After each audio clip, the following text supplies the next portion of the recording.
Now, South Africa is in a state of crisis, and this needs to be urgently addressed. Now, that's according to the Interfaith Forum of South Africa.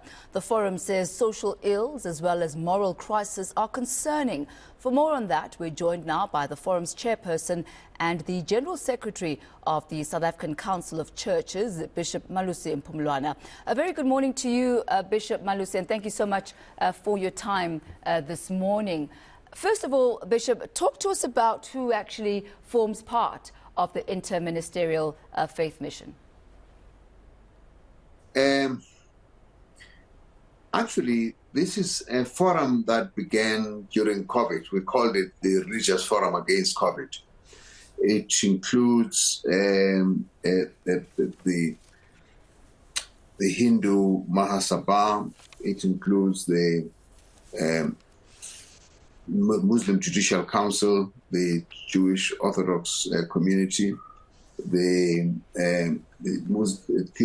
Muslim Council of Theologians, Council of African Independent Churches, the Evangelical Alliance, the South African Council of Churches, and a number of other churches, the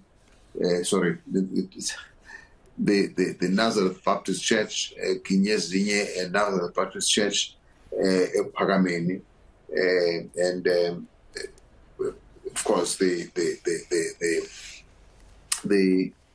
organization was more about the COVID issue. And at the end of the COVID, when we thought we would disband it, the leaders said, no, we're not going to disband. COVID was a national issue.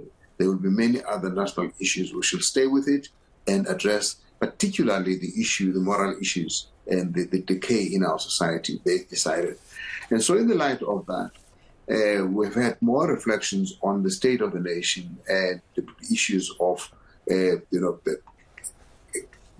capable state, the issues of, the excluded majority in the economy, and the issues of nationhood. How can we be one common nation? We share what we call the real estate of South Africa, but we're not one nation. And we need to build nationhood and make sure that people can actually have something called a South African-ness that we can socialize for. These are the issues that we're dealing with in the Religious Forum. Bishop, you remember that the former President Jacob Zuma had taken it upon himself to put together the movement for moral regeneration. How does this differ to that? Actually, it was not, the moral regeneration movement was established under Mandela. And it was always located in the office of the Deputy President, which is why Deputy President Zuma became its patron at the time, which is after when President Mbeki was in office, but it was established much earlier.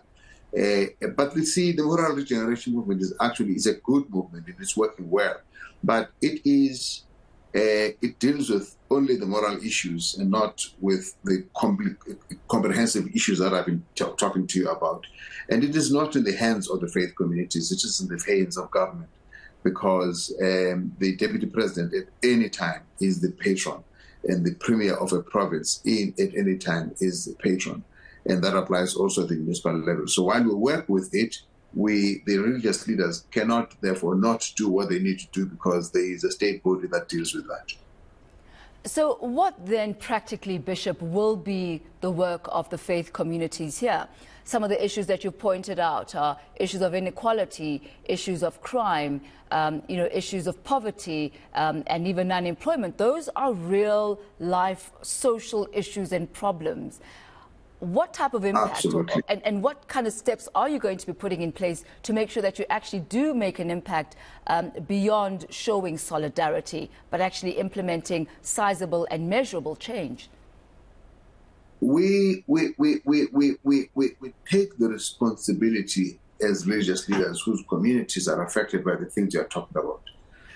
And in that regard, we're offering to do three things. The first one is to convene South Africans, which we plan to do from the 9th to the 11th of October, to address these issues. We'll be having a convening that will bring a diversity of South Africans from across the country to really address the issues of what should be the alternative. It will be a solutions convening that is looking at what can be proposed. And that's the first thing we want to do. And we'll be doing this, and we'll be talking a lot more about this in the coming weeks ahead of the 9th of October. And the second thing is that we are zooming in on corruption, which is endemic in our society, not just the big headlines that everybody knows about, but every society, every community in every part of the country is beset with corruption. And so we're saying that we're calling on every South African to be a warrior against corruption. You go to stand up. Of course, we know what happens to whistleblowers, and we want to press government to really create a regime that enables people to become whistleblowers without fear.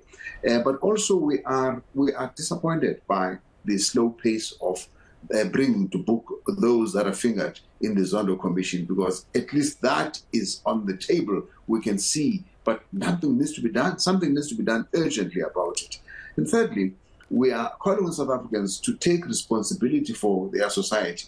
And that means those who are not voting must participate in the election, and we should put politicians on notice that everybody will be voting. But when we vote, we want to know how political parties are going to deliver on the things that we believe matter. And that's what we're going to be doing at the convening that we're doing, to identify those things that we believe politicians and political parties need to do. Because political parties are actually benefiting from our division, which is the heritage of apartheid. They thrive on our separateness, and we want one identity, South Africa. And we're saying that is our responsibility. There's one thing when leaders come together and make decisions, or at least chart the way forward. How are you going to ensure that those who are of the faith, and maybe even those who are not of the faith, because this is an interfaith gathering. It doesn't matter whether you're Christian or Muslim or Hindu, but it's people who believe, I guess, in higher values and higher principles coming together to chart the way forward. How are you going to ensure that those who are practitioners of faith actually take the baton and move forward with the discussions that are held at leadership level? It's a matter of encouragement. At the convening, we'll have representatives of congregations, but it is not a religious gathering.